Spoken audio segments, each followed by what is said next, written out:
வணக்கம் நண்பர்களே. எனக்கு ஒரு 3 months பிஃபோர் தான் அல் ஹிசைஸில் மதீனா மால்னு மால் இருக்கிறது தெரிய வந்துச்சு. இப்போ நாங்கள் அந்த மாலுக்கு தான் போயிட்டுருக்கோம்.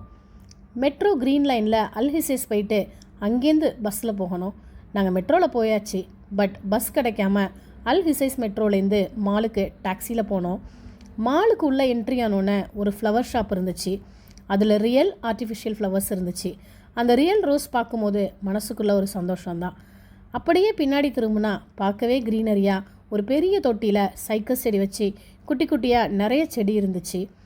மாலில் உள்ள மேப்பை பார்த்துட்டு ஃபஸ்ட் ஃப்ளோர் போனோம். ரெடிமேட் ஷோரூம் நிறைய இருந்துச்சு. மற்ற மாலில் நான் அதிகமாக வெஸ்டர்ன் கலெக்ஷன் ட்ரெஸ்ஸஸ் தான் பார்த்துருக்கேன். இந்த மாலில் தான் இந்தியன் கலெக்ஷன் ட்ரெஸ்ஸஸ் வெரைட்டியாக நிறைய இருந்துச்சு. ட்ரெஸ் எல்லாத்தையும் வேடிக்கை பார்த்துட்டு அப்படியே ஃபுட் கோர்ட் சைட் போனோம். ஃபுட் கோர்ட்டில் செம க்ரௌடு. நாங்கள் கோழிக்கோடு ரெஸ்டாரண்ட்டில் டின்னரை முடிச்சுட்டு அங்கேருந்து கிளம்பிட்டோம். மீண்டும் வேறு ஒரு வீடியோவில் சந்திப்போம். நம்ம சேனலை சப்ஸ்கிரைப் பண்ணிவிட்டு லைக் அண்ட் கமெண்ட் பண்ணுங்கள்.